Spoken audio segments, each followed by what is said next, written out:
Hello friends, जय माता दी। कैसे हैं आप सब दोस्तों। साल का सबसे कठिन व्रत देवव्रत निर्जला एकादशी आने को है। बहुत ही विष्णु प्रिय तिथि है और इस दिन जप तप पूजा दान जो भी करता है मनुष्य, इससे विष्णु भगवान का सानिध्य उसे जरूर प्राप्त होता है। मनुष्य जीवन मरण के बंधन से मुक्त हो जाता है। इस व्रत को देव व्रत भी कहा जाता है, क्योंकि सभी देवता हो, दानव हो, नाग हो, यक्ष हो, गंधर्व हो, किन्नर हो, नौग्रह हो, सभी अपनी रक्षा और श्री विष्णु भगवान की कृपा पाने के लिए इस एकादशी का व्रत करते हैं। जेठ माह के शुक्ल पक्ष की निर्जला एकादशी है 21 जून को, और इस उपवास के कठोर नियमों के कारण ही सभी एकादशी में सबसे कठिन माना जाता है और विष्णु भगवान का भजन कीर्तन उपवास किया जाता है। इस दिन सिर्फ भोजन ही नहीं, पानी का भी त्याग करने का विधान आता है। पूरे दिन निर्जल रह करके व्रत का पालन होता है। पहले दिन सूर्य उदय से लेकर अगले दिन सूर्य उदय तक बिना पारण के जल का सेवन नहीं किया जाता। और कहा जाता है जो भी मनुष्य निर्जल रहकर इस उपवास को करता है उसे साल की सभी 24 एकादशियों के व्रत के समान संपूर्ण फल की प्राप्ति मिलती है। उसके पापों का शमन में होता है। ऋषि वेद व्यास जी के अनुसार इस एकादशी को प्रथम पांडव पुत्र भीम ने किया था और इसी वजह से इसे भीमसेनी एकादशी भी कहते हैं। और महर्षि वेद व्यास जी ने ही पांडवों को निर्जला एकादशी व्रत का संकल्प करवाया था। इस एकादशी को भीमसेन एकादशी व पांडव एकादशी कहे जाने के पीछे एक पौराणिक छोटा सा वृत्तांत आपको बताती हूँ। जब व्यास जी ने भीमसेन से कहा कि यदि आप नरक को दूषित समझते हैं और स्वर्ग लोक की प्राप्ति को आप जरूरी समझते हैं तो आपको दोनों पक्षों की एकादशियों के दिन भोजन नहीं करना चाहिए। तब भीमसेन बोले कि मुझसे एक बार भी भोजन किए बिना मैं नहीं रह सकता, फिर उपवास कैसे करूं? मैं पूरे वर्ष भर में केवल एक ही उपवास कर सकता हूं जिससे स्वर्ग की प्राप्ति हो तथा जिसको करने से मैं कल्याण का भागी बन सकूं। ऐसा कोई एक व्रत निश्चय करके बताइए, मैं उसका यथोचित रूप से पालन करूंगा। तब महर्षि वेदव्यास बोले, महाबली भीम, तुम पूरे वर्ष में आने वाली एकादशियों में व्रत न रखकर सिर्फ जेठ माह के शुक्ल पक्ष की एकादशी को निर्जल व्रत रखो, तुम्हें सभी एकादशियों का फल मिलेगा। और इस एक दिन निर्जल व्रत रखने से मनुष्य पापों से मुक्त होता है। मृत्यु के समय भयानक यमदूत दिखाई नहीं देते, बल्कि भगवान श्री हरि के दूत स्वर्ग से आकर उन्हें पुष्कर विमान पर बैठाकर स्वर्ग लेकर जाते हैं। भीमसेन ने इस व्रत को रखने को तैयार हुए और व्रत को रखा, इस व्रत को पूर्ण किया और स्वर्ग लोक की प्राप्ति की। इसी वजह से इस व्रत को पांडव एकादशी और भीमसेनी एकादशी भी कहा जाता है। इस बार ये एकादशी तिथि का प्रारंभ 20 जून को 4:21 से हो रहा है दोपहर को, और एकादशी तिथि का समापन 21 जून को दोपहर 1:30 बजे तक रहने वाला है। जो लोग भी पारण करेंगे वो 22 जून को सुबह 5:21 से लेकर 8:12 तक आपको पारण कर लेना है। एक दिन पहले गंगा दशहरा आ जाएगा, जो व्रती को गंगा दशहरा के दिन से ही सभी चीज़ों का ध्यान रखना है। तामसी भोजन इस दिन त्याग देना है, लहसुन प्याज मुक्त भोजन करना है, और रात में भी आपको ओम नमो भगवते वासुदेवाय का जप करते हुए ब्रह्मचर्य का पालन करते हुए सोना चाहिए। हो सके तो भूमि पर शयन करें और अगले दिन सुबह ब्रह्म मुहूर्त में उठकर सबसे पहले श्री हरि का स्मरण कीजिए, मन ही मन संकल्प कीजिए। सुबह जल्दी उठ करके नित्य कर्मों से निवृत्त होकर घर के मुख्य द्वार की सफाई करें और हल्दी के जल का छिड़काव करें। इच्छा हो तो द्वार पर तोरण रंगोली आदि लगाएं। स्नान करें, पवित्र नदियों में सरोवर में स्नान कर सकते। कोरोना संक्रमण है, नहीं जाएं तो घर पर ही गंगा जल हल्दी के जल से स्नान करना चाहिए। और स्नान करके सुंदर शुद्ध पीले वस्त्र या हल्के रंग के वस्त्र इस दिन पहने, नीले काले वस्त्र धारण ना करें। सूर्य देव को 1 लोटा जल आपको चढ़ाना ज़रूर चाहिए। और आज ही के दिन चारों वेदों, श्रुतियों और पुराणों की जो माता कही जाती है, वेद माता, माता गायत्री, जिनकी पूजा स्वयं ब्रह्मा विष्णु महेश भी करते हैं, उनका जन्म दिवस भी माना जाता है। उनका जन्म भी जेठ माह में शुक्ल पक्ष की एकादशी तिथि को हुआ था और आज ही के दिन पहली बार ऋषि विश्वामित्र ने गायत्री मंत्र को बोला था। इसलिए आज के दिन सूर्य देव को जब आप जल अर्पित करेंगे तो गायत्री मंत्र जरूर बोलना चाहिए। ओम भूर्भुवः स्वः तत्सवितुर्वरेण्यं भर्गो देवस्य धीमहि धियो यो नः प्रचोदयात्। फिर उसी लोटे में जल भर लीजिए और घूम जाइए दक्षिण दिशा होकर पितृ के निमित्त ओम सर्वेभ्यो पितृभ्यो नमो नमः या पितृ देवता कीजिए, पितरानी कीजिए, इस प्रकार से बोलते हुए जल अर्पित कीजिए। पूजा स्थल को साफ करके व्रत करने का संकल्प लीजिए और थोड़े से चावल और जल हाथ में लेकर बोले, हे प्रभु, आज मैं चोर, पाखंडी, दुराचारी मनुष्य से बात नहीं करूंगा, ना ही किसी का दिल दुखाऊंगा। गौ हो, ब्राह्मण हो आदि को फलाहार और अन्न आदि देकर प्रसन्न करूंगा। रात्रि को जागरण कर कीर्तन करूंगा। ओम नमो भगवते वासुदेवाय इस 12 अक्षर मंत्र या गुरु मंत्र का जप करूंगा। राम हो, कृष्ण हो, नारायण हो इत्यादि विष्णु सहस्त्र नाम को कंठ का भूषण बनाऊंगा। ऐसी प्रतिज्ञा करके श्री विष्णु भगवान का स्मरण कर प्रार्थना करें, हे त्रिलोकपति, मेरी लाज आपके हाथ है, अतः मुझे इस संकल्प को पूरा करने की शक्ति प्रदान करें। इस प्रकार धरती पर जल छोड़ दीजिए संकल्प का और पूजा की तैयारी करें। मौन, जप, शास्त्र पठन, कीर्तन, रात्रि जागरण, ये 5 चीजें एकादशी के भूषण होते हैं और ये सभी इस प्रकार से सभी नर नारी को व्रत करना चाहिए। और इस दिन निर्जल व्रत करते हुए शेष शैया रूप में भगवान श्री हरि विष्णु की आराधना करनी चाहिए। निर्जला एकादशी में जल पीना मना होता है, इसलिए सांझ से पहले कुल्ला, आचमन ये आप कर सकते हैं, मुख में जल डाल सकते हैं। इसके अलावा जल नहीं पीना चाहिए, व्रत टूट जाता है। और सूर्य उदय से लेकर दूसरे दिन तक सूर्योदय तक जल का त्याग करना चाहिए। घर के मंदिर में सबसे पहले प्रथम पूज्य गणपति की पूजा करें। विष्णु भगवान के साथ देवी लक्ष्मी का आवाहन कर दोनों की पूजा करें।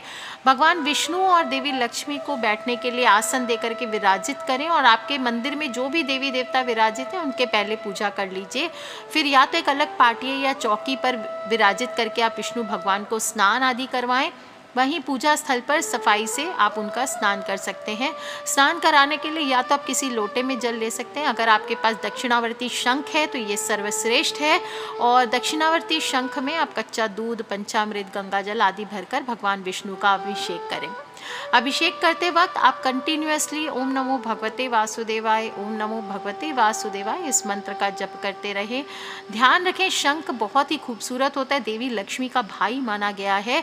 और जिस भी एकादशी पर आप भगवान विष्णु की दक्षिणावर्ती शंख से चाहे जल चढ़ाते हैं या दूध चढ़ाते हैं या पंचामृत से अभिषेक करते हैं तो धन लाभ के चमत्कारी योग बनते हैं।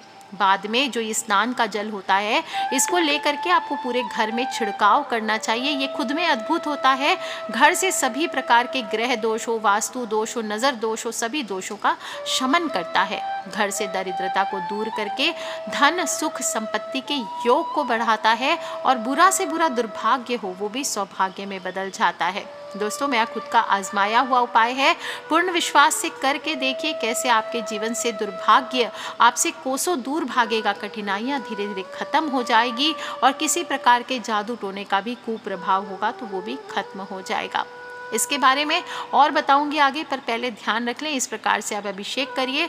फिर शुद्ध जल से स्नान करवाकर पीताम्बर धारण करवाएं। पीताम्बर यानी पीले वस्त्र, भगवान विष्णु पीताम्बरधारी कहलाते हैं और इसलिए निर्जला एकादशी पर भगवान विष्णु के किसी मंदिर में भी आप चाहें तो पीली धोती आप अर्पित कर सकते हैं, इससे भी भगवान प्रसन्न होते हैं। इसके बाद भगवान को आप आभूषण, यज्ञोपवीत, जनेऊ आदि पहनाइए, पीले पुष्प की माला पहनाइए, पीले फूल अर्पित करें। 3 फूल आपको गुलाब के हों, सनफ्लावर के हों, गेंदा के हों, पीले वाले, ये आपको अर्पित करनी चाहिए। तुलसी अर्पित करें या तुलसी की माला बना करके भी अर्पित कर सकते हैं। और चाहे तो आप कमलगट्टे की माला हुआ या फिर गुंजा की माला हुआ, ये भी अर्पित कर सकते हैं। फ्रेश तुलसी की माला बना सकें तो अच्छी बात, नहीं तो अभिमंत्रित करके तुलसी की माला आपको रखनी चाहिए। माला अर्पित करने के बाद सुगंधित इत्र अर्पित करें, चंदन केसर का तिलक करें। तिलक के लिए हो सके तो अष्टगंध का प्रयोग भी करें। धूप और दीप जलाएं, घी का दीपक जलाया जाता है, अफोर्ड नहीं कर सकते तो अलग बात।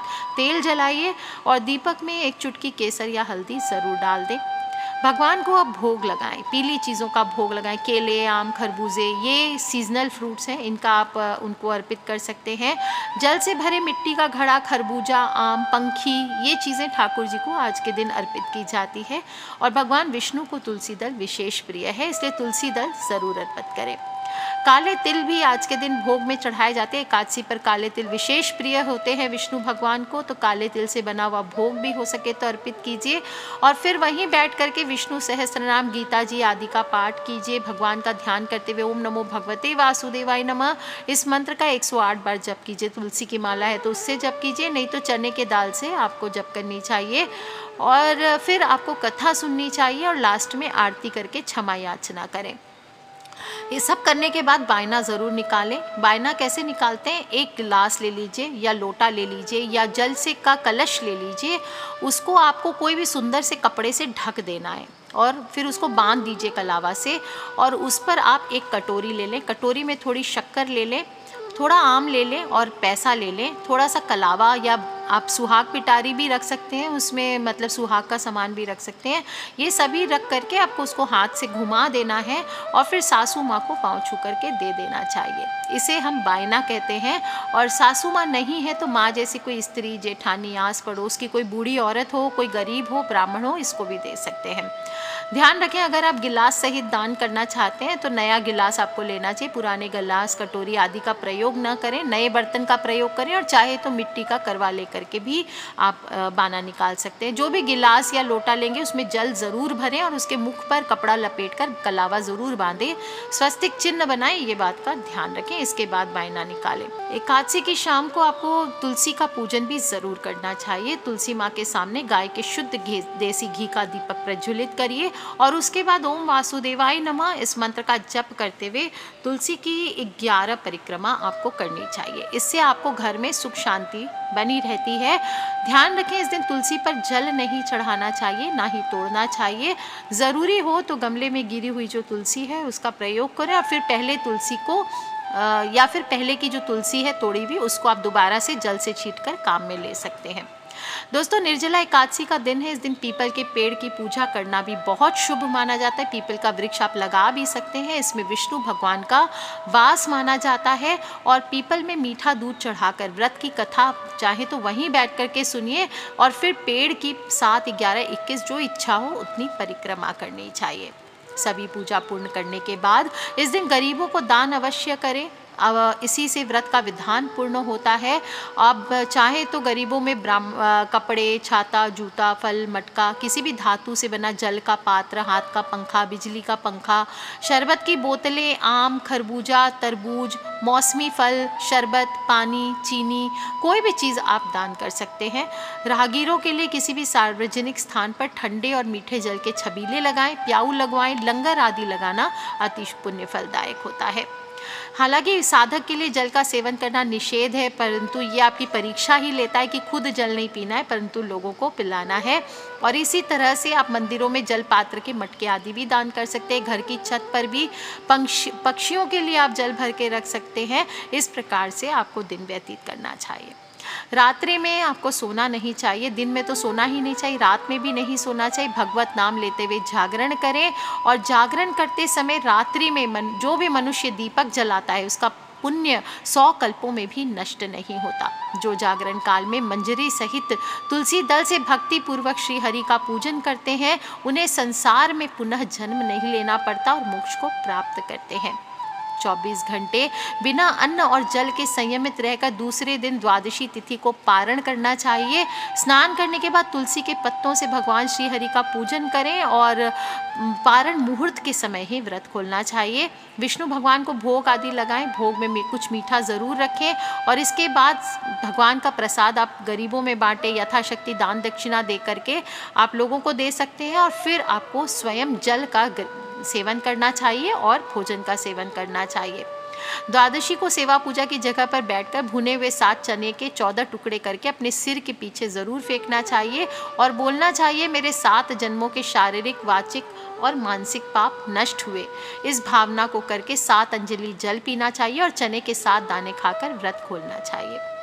पारण करने के बाद दक्षिणावर्ती शंख जो आपने रखा था पूजन में उसको तिजोरी में या पूजा के स्थल पर ही स्थापित कीजिए। इससे आपके परिवार में दिन दुनी रात चौगुनी उन्नति होती है, दरिद्रता का मुख नहीं देखना पड़ता और बेडरूम में इसको पूजन करके अभिमंत्रित करके अगर आप उस दिन पूजा नहीं भी कर रहे हैं तो कहीं से भी अभिमंत्रित करके किसी ब्रह्मचारी पंडित जी द्वारा आप इसे प्राप्त करें, और अपने बेडरूम में रखने पर पति पत्नी के संबंध अच्छे होते हैं, डिवोर्स तक की नौबत दूर हो जाती है, मन को शांति मिलती है और घर में सकारात्मक ऊर्जा का वास होता है। ध्यान रखना चाहिए, ये तांत्रिक लक्ष्मी का चिन्ह है, तो जब भी घर में दक्षिणावर्ती शंख रखते हैं तो विधि विधान से रखना चाहिए और समय समय पर धूप दीप करना चाहिए, जैसे भगवान का पूजन करते हैं। और ऐसे ही नहीं रखना चाहिए बिना शुद्धि किए, ऐसे अपमान होता है। इस शंख को जब भी आप विधि विधान पूर्वक घर में रखते हैं तो आपके जीवन की कई प्रकार की बाधाएं शांत होती है। शुद्धिकरण अवश्य करें। आप घर में भी आने के बाद इसको लाल कपड़े पर रखकर इसमें पीले चावल भर लीजिए और कुश के आसन पर बैठकर ओम श्री लक्ष्मी सहोदराय नमः इस मंत्र की एक एक दिन एक एक माला, रोज 108 मंत्र की एक माला होती है, 5 दिन तक आपको लगातार करना है। आप चाहें तो 5 माला एक ही दिन में कर सकते हैं और फिर स्थापित कर सकते हैं। कहते हैं जिस घर में दक्षिणावर्ती शंख होता है भगवान विष्णु के सामने इसे रख के रखा जाता है या माता लक्ष्मी के सामने स्थापित करते हैं, उस घर में कभी भी दरिद्रता का मुख नहीं देखना पड़ता। बड़े से बड़ा कर्ज होता है वो उतारने में सहायक होता है। और अगर इसे धन के स्थान पर लाल कपड़े में लपेट कर रख दिया जाए तो आर्थिक लाभ होता है, असीम धन की प्राप्ति होती है। इस शंख को अगर आप अन्न के भंडार में रखते हैं तो कभी भी घर में अन्न की कमी नहीं होती है। और ये दक्षिणावर्ती शंख, वो जो कहते हैं ना मैजिकल, वो अलादीन का चिराग होता है, तो अलादीन के चिराग की तरह ये हमारी हर मनोकामना को पूर्ण करता है। तो कर लीजिए उस उपाय दोस्तों। और जिस स्थान पर पीने का पानी रखते हैं, जिन लोगों को भी पितृदोष लगा हुआ है, तो जहाँ पर घर में जल का स्थान है वहाँ पर आप दक्षिणावर्ती शंख में जल भर के रखिए, इससे पितृदोष कम होता है। गंगा जल भर के रखिए या पीले चावल भर के रखिए। सकारात्मक ऊर्जा आपके घर से समाप्त होती है और घर में सकारात्मक ऊर्जा का संचार होता है। किसी भी प्रकार के अगर टोने टोटके का भी असर है तो वो भी दूर होता है, निष्क्रिय हो जाता है और आप खुद महसूस करेंगे कि आपकी बहुत सारी समस्याएं खत्म हो गई है। जब भी लगे कि नेगेटिव एनर्जी आ रही है तो इस दक्षिणावर्ती शंख में आप स्वच्छ जल भरकर किसी व्यक्ति, स्थान या वस्तु पर छिड़क दीजिए। आप देखेंगे दुर्भाग्य हो, तंत्र मंत्र हो, अभिशाप का प्रभाव हो, सभी समाप्त हो जाते हैं। तो कर लीजिए उपाय दोस्तों और छोटी छोटी बातों का ध्यान रखें। इस दिन भोजन सात्विक करें और सिर्फ भोजन का ही नहीं, चावल ना खाएं, नमक ना खाएं। और दूसरी चीज़ है, आपको सिर्फ भोजन का ही नहीं अपने स्वभाव का भी आपको व्रत रखना चाहिए। क्रोध, हिंसा, चुगली, बुराई आदि ना करें। इस दिन हेयर कटिंग, शेविंग आदि ना कराएं। स्त्रियां बाल ना धोएं, दातुन ना करें, उंगलियों से ब्रश करें। और पति पत्नी को आपस में ब्रह्मचर्य का पालन करते हुए दिन को व्यतीत करना चाहिए। दोस्तों, निर्जला एकादशी मनुष्य की सभी मनोकामनाओं को पूर्ण करने वाली एकादशी है, सौभाग्य में वृद्धि करने वाली एकादशी है, जल संरक्षण की भावना को उजागर करने वाली एकादशी है। और जो भी भक्त सच्चे मन से इस एकादशी का व्रत करता है उसे बैकुंठ धाम की प्राप्ति जरूर होती है, उसकी सभी मनोकामनाएं पूर्ण होती है। एकादशी की कथा को पढ़ने और सुनने से सहस्त्र गोदान बराबर फलों की प्राप्ति होती है। मैंने आपको सुनाई पूरे महात्म्य और कथा, आप भी अपने फ्रेंड्स, फैमिली, मम्मी पापा सभी को सुनाएं और फिर देखें दोस्तों कैसे हमारे जीवन में पॉजिटिव बदलाव आते हैं। कर लीजिए उपाय, खिलखिलाते रहे, मुस्कुराते रहे। आप सभी को निर्जला एकादशी की तैयारियां ज़रूर कर लेनी है पहले से, और अपने जो भी आसपास लोग हैं सभी को इसकी भावना को समझाएं। साइंटिफिक व्रत है, इसका पूरा फ़ायदा उठाएं। Take care friends, love you all. जय माता दी, बम बम भोलेनाथ की जय, विष्णु भगवान की जय, लक्ष्मी मैया की।